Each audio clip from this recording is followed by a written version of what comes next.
Será que ética e moral são as mesmas coisas ou são coisas diferentes? Será que a Bíblia ela é universal ou ela é específica para um povo? Me responda uma coisa, os 10 mandamentos é somente para o povo de Israel ou é um princípio universal? Será que realmente eu não posso cobiçar as coisas? Será que realmente é pecado? Essas e outras questões serão respondidas nesta vídeo, então não percam!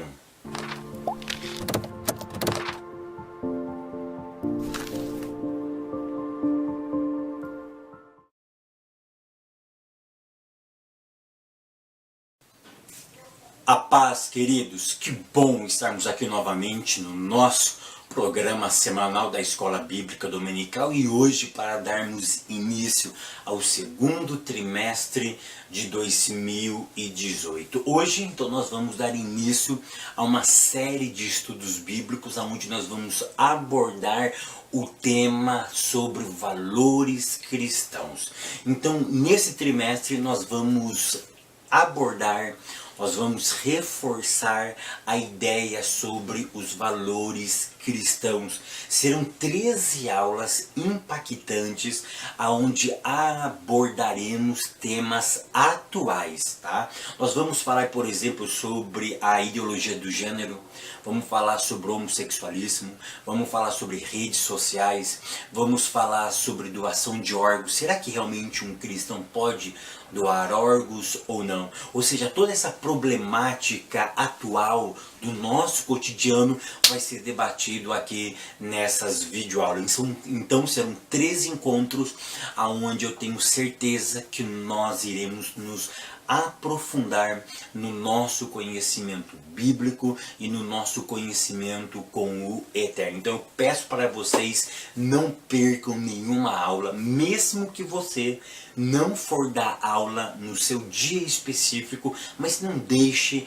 de assistir às videoaulas. Uma outra coisa que muitos estão me perguntando e dizem: Fábio, as notificações demoram muito para chegar para mim. Tem pessoas que eu posto no sábado, tem pessoas que vão receber só na sexta-feira as notificações. Sabe por quê? Porque eu descobri que quando você comenta e quando você clica no joinha, as notificações vão mais rápido para essas pessoas. Então você que ainda não se inscreveu, aqui embaixo, tá? Tem um botão inscreva-se. Ele está de vermelho. Você clica nele, você se cadastra, tem um sininho, clica no sininho, porque tudo que eu posto vai diretamente para você, tá bom? E não deixe de comentar positivamente ou negativamente as nossas videoaulas, que você é notificado imediatamente, tá? Ou na hora que o YouTube manda os e-mails de notificação, você será um dos primeiros, tá, inscritos a ser notificado da nossa videoaula. Queridos, esse trimestre eu quero lançar um curso de teologia, isso mesmo. Eu quero lançar, o meu desejo é lançar um curso de teologia totalmente online, onde eu mesmo gravarei as aulas de teologia, mas para isso eu quero fazer uma pesquisa com vocês. Quem de vocês que me acompanham e desejam fazer um curso de teologia, tá? É essa a minha pergunta. Quem de vocês deseja fazer um curso de teologia? Serão videoaulas, provavelmente vai ser um curso de 2 anos, tá? Onde toda semana eu estarei postando uma videoaula nova sobre uma matéria específica, tá? Mas o que eu quero saber de início é quem deseja. E quem desejar, eu vou deixar um link aqui em cima ou aqui embaixo. É só você clicar nesses links, tá? Vai aparecer uma imagem aonde você vai deixar o seu nome e o seu e-mail. E nesse e-mail eu vou agradecer você pela sua participação. Ou seja, todo mundo que preencher esse pré-cadastro, eu estou entendendo que vão desejar fazer o curso de teologia, tá bom? E aí nós vamos mantendo o relacionamento, nós vamos conversando e aí eu vou dando detalhes exclusivamente para essas pessoas que desejam fazer o curso de teologia. Vai ser um curso básico de teologia, mas você pode ter certeza que nós vamos nos aprofundar em detalhes mais apropriados das Sagradas Escrituras. E não deixe também, se você ainda não é aluno do curso de Introdução ao Hebraico Bíblico, tá? O curso está imperdível, muitas pessoas já fizeram o curso, outras estão fazendo, tá? Não deixe, vai aparecer o link aqui em cima ou aqui embaixo, você deixa o seu nome, deixe o seu e-mail, que nós vamos nos comunicando, tá? Via e-mail. Curso de Introdução ao Hebraico Bíblico, realmente as pessoas estão me agradecendo porque ele é prático, rápido e dinâmico, tá? Eu não fico muito com uma enrolação, com muita frescura, eu vou direto ao ponto. O meu objetivo é que você aprenda, que você seja alfabetizado na língua hebraica, no próprio idioma que o Senhor Jesus se comunicava e que o Antigo Testamento foi escrito. Queridos, então hoje vamos falar a primeira lição.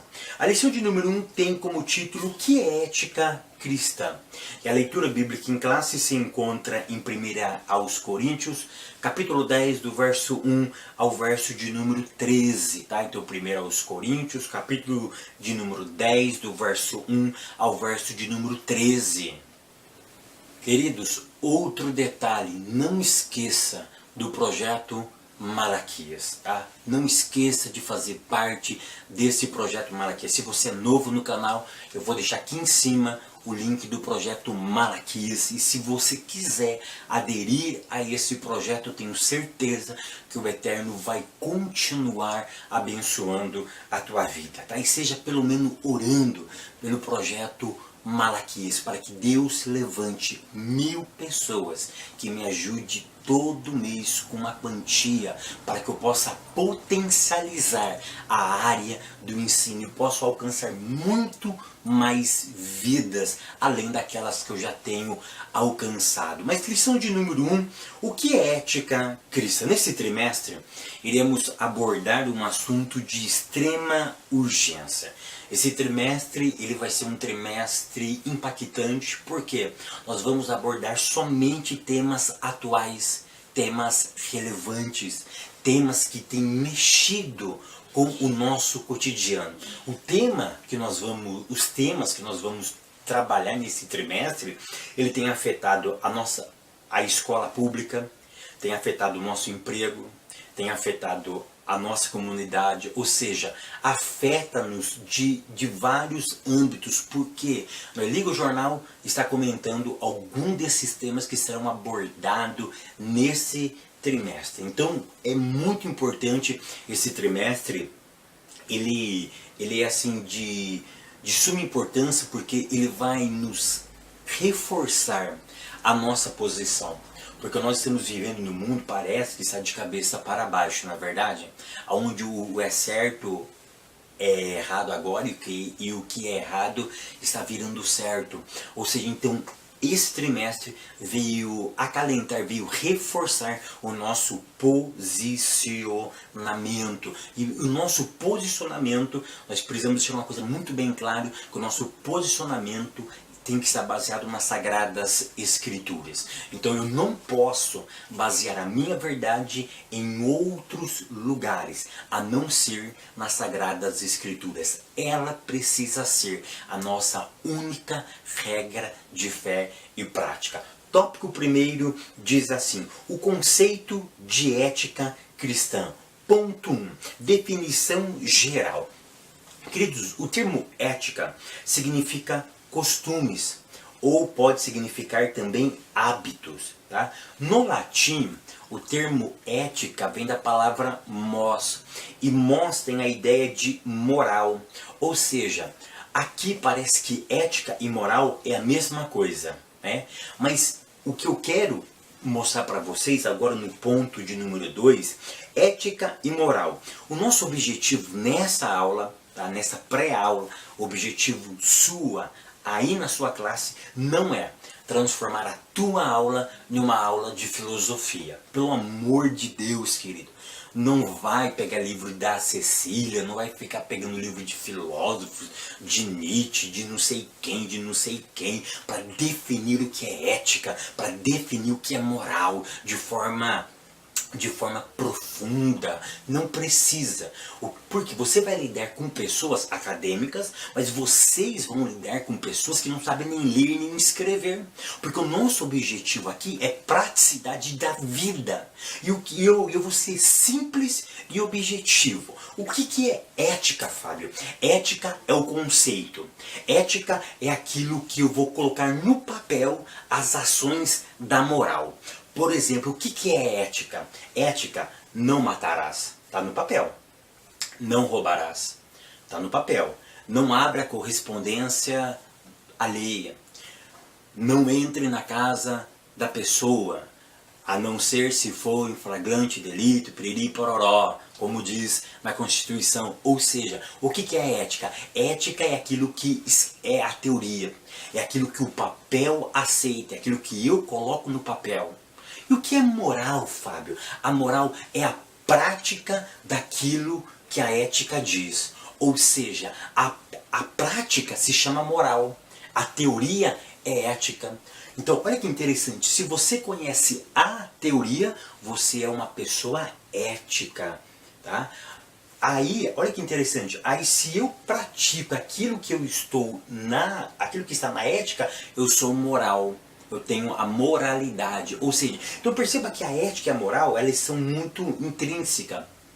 É claro que tem alguns filósofos que vão dizer que é a mesma coisa, outros vão dizer que são antagônicas, outros vão dizer que elas casam em alguns momentos, mas o que eu quero que vocês entendam, que essa é a proposta da nossa aula aqui, é a proposta do nosso autor, é mostrar que ética, para alguns autores, é a teoria. É aquilo que nós definimos como verdade, tá? Ou como conduta, nem como verdade, como conduta. E o que é moral? É a prática da teoria. É quando eu pratico a ética, aí eu estou sendo uma pessoa de moral. Ou seja, a moralidade está dentro de mim, porque eu estou praticando a ética. Ou seja, eu estou praticando os bons costumes, eu estou praticando os valores, eu estou praticando a conduta que me disseram que eu deveria praticar. Ok? O ponto de número 3 diz assim: ética cristã. Então nós já vimos o que é ética, já vimos o que é moral, vimos a diferença entre elas e agora nós vamos abordar a ética cristã. Tá? Existem alguns tipos de ética institucional, não me importa isso, não leve isso para a classe. Então o que você precisa definir de forma rápida e sucinta é a diferença entre moral e ética para a sua classe e mostrar para eles que nós temos uma ética. A nossa ética chama ética cristã. Eu acabei de definir ela, acabamos de definir no ponto 1, no ponto 1.2, tá? E uma coisa que eu preciso deixar muito claro, que a nossa ética, a ética cristã, ela está baseada na onde? Nas Sagradas Escrituras.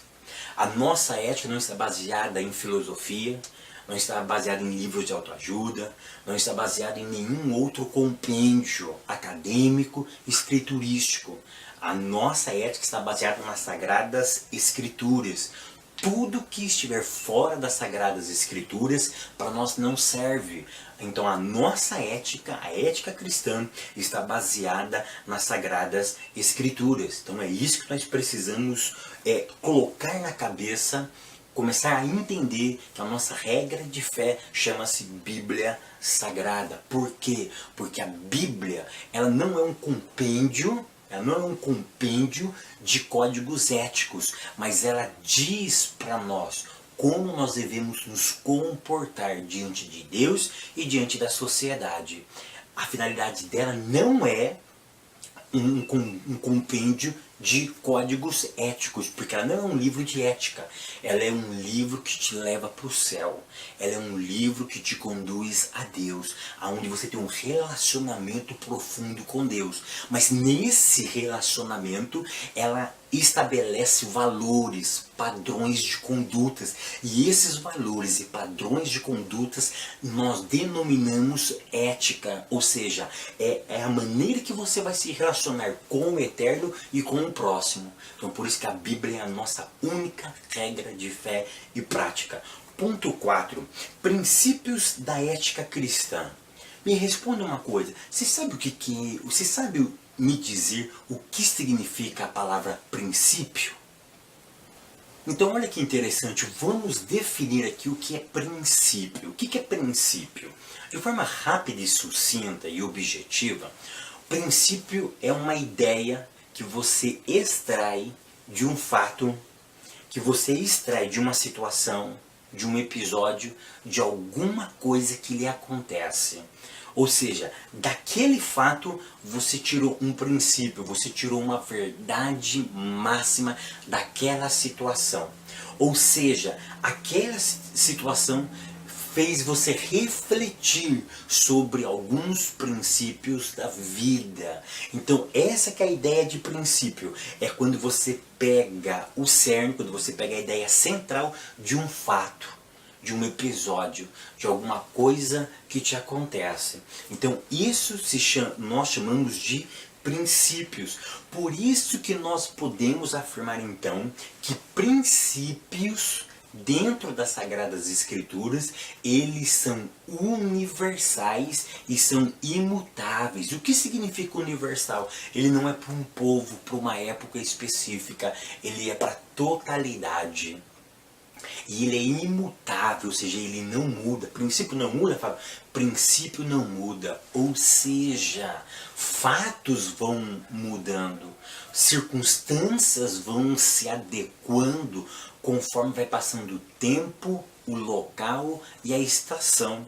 Mas o princípio não. O princípio permanece. A ideia central permanece.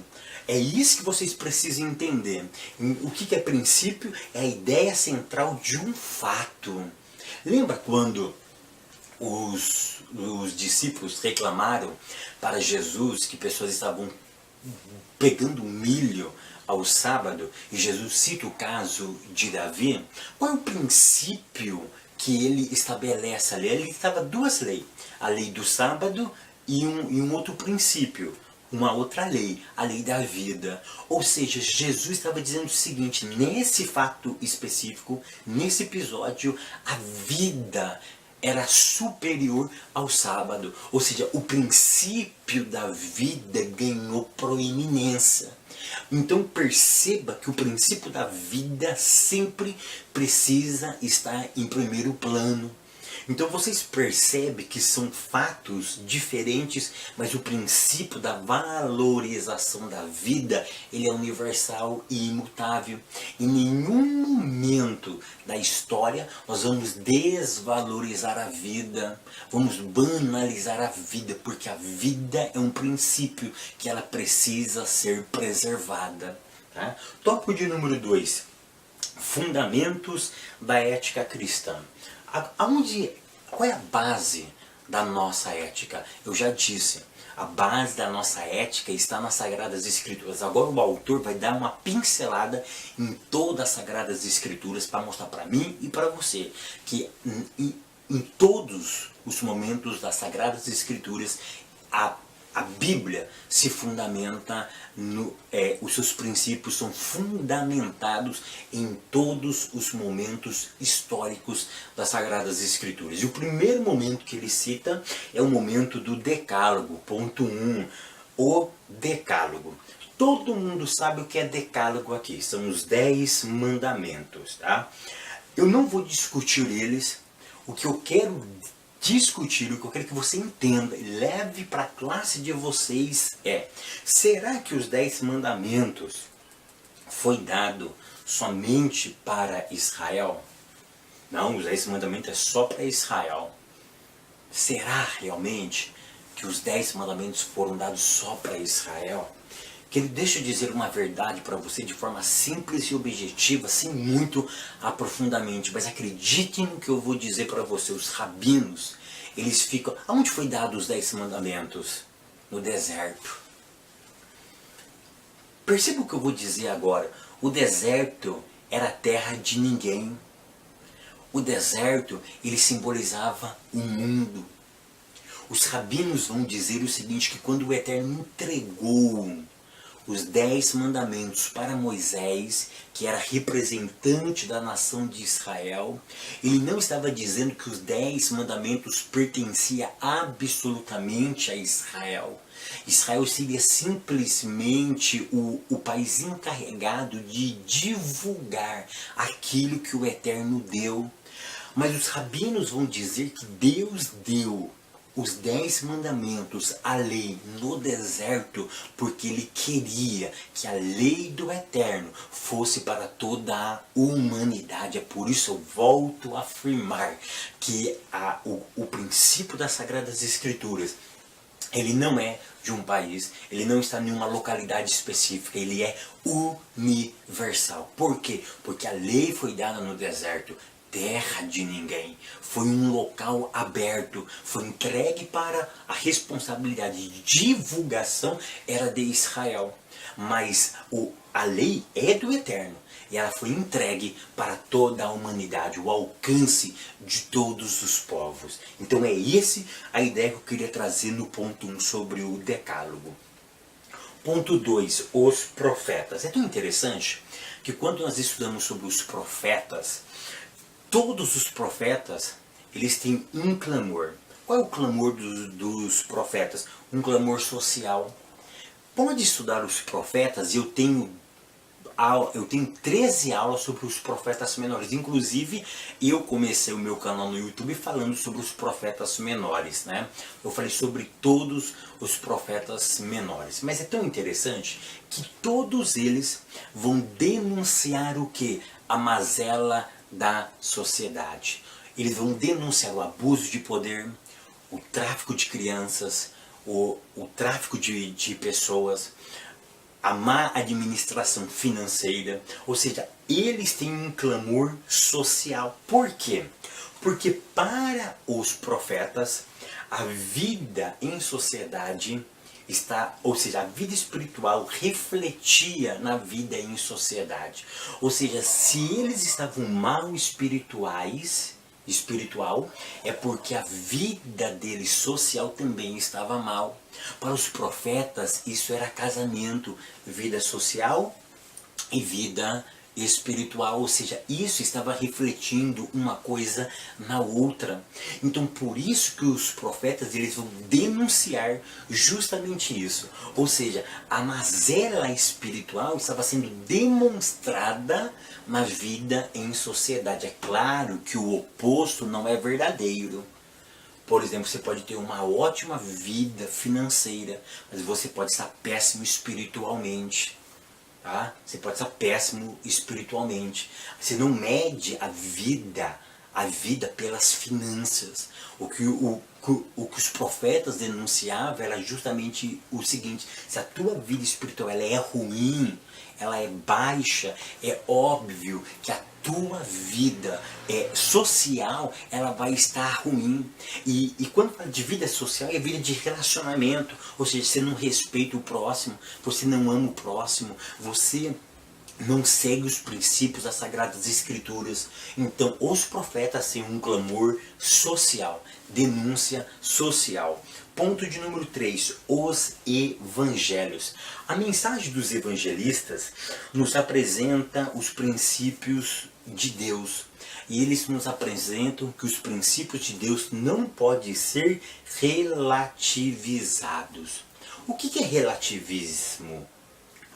Você está relativizando tudo. Tudo hoje é relativo. Ou seja, o conceito de certo e verdade não é absoluto.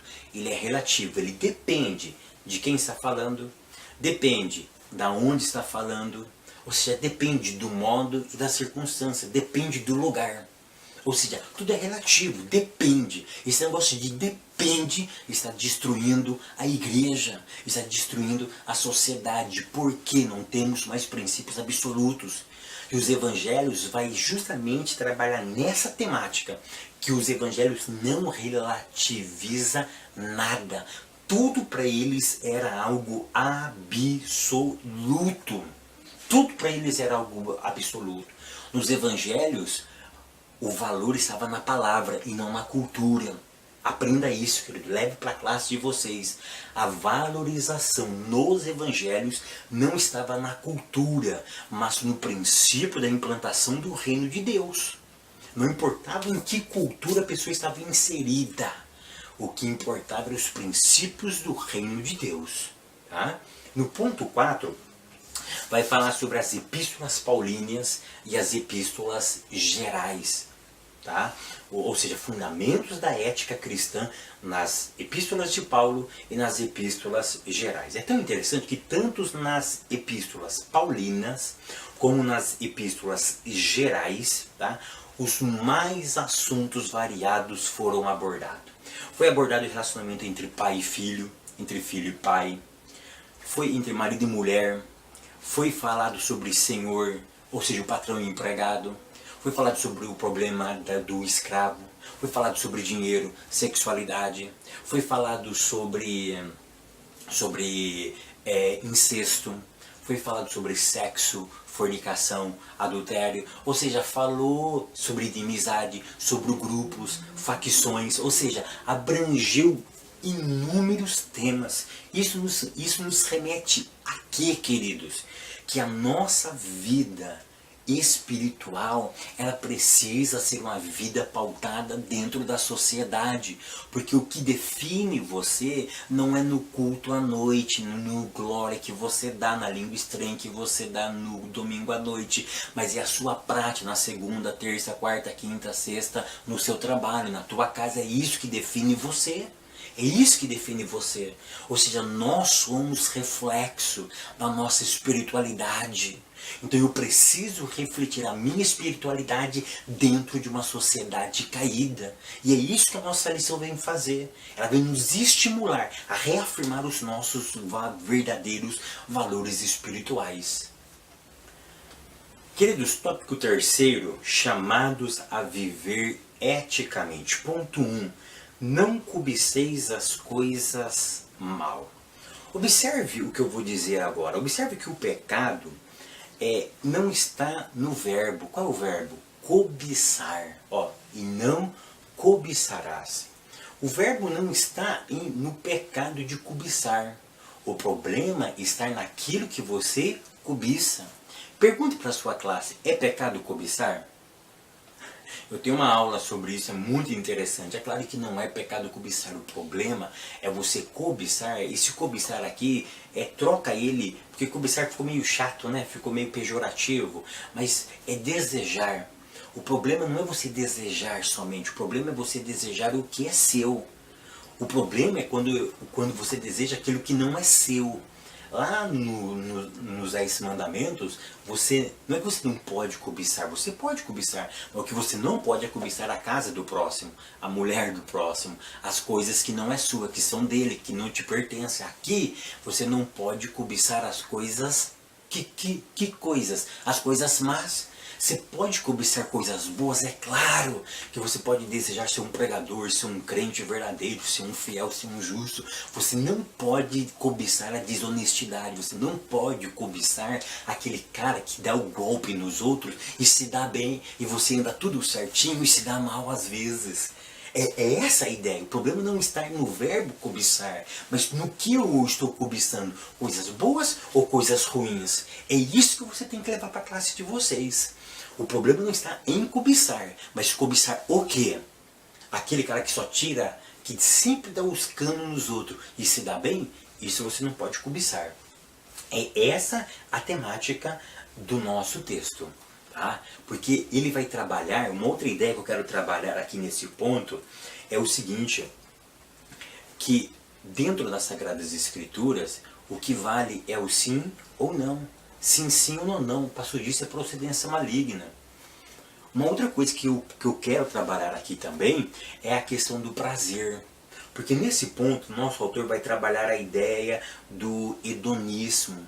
O que é hedonismo? Hedonismo é quando eu sinto prazer em alguma coisa. A vida, ela é pelo prazer. Ou seja, ela gira em torno do prazer. Deixa eu dizer uma verdade para vocês, tá? Biblicamente, tá? Nem tudo que é prazeroso é bom. O louco, Fábio? Verdade. Olha, eu falei, o louco, meu filho tem essa mania, né? Tudo que ele vai falar pra mim, fala, o louco, pai, né? É muita convivência, tá bom? Mas é interessante, nem tudo que é prazeroso é bíblico, é honesto. Tem coisas que não são prazerosas, mas é honesto, é justo, é bom e eu tenho que fazer. Então, cuidado. Eu só vou cobiçar aquilo que me dá prazer, negativo. Você tem que cobiçar aquilo que é justo, bom, aquilo que é bíblico. Ainda que é doloroso para você, faça. Ainda que não vai trazer satisfação total, faça. Faça, cumpra. Porque este é o nosso dever de viver uma vida ética, de viver princípios das Sagradas Escrituras. Ponto 2. Não vos torneis idólatras. Um dos conceitos, idólatra, vocês estão cansados de saber.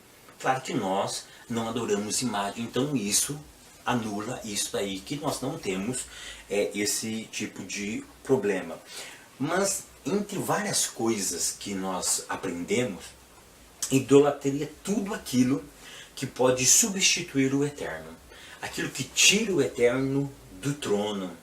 Ou seja, destronar Deus é uma forma de idolatria, pois o homem nunca ficará sem um governo e sem um governante. Ou seja, alguém tem que governar a minha vida, alguém tem que ser o meu senhor. Pode ser o dinheiro, pode ser mulher, pode ser o sexo, pode ser os prazeres dessa vida, pode ser o emprego, o trabalho excessivo, pode ser a ganância de ter sempre coisas a mais, pode ser qualquer outra coisa que substitua o eterno, vai ser chamado de idolatria.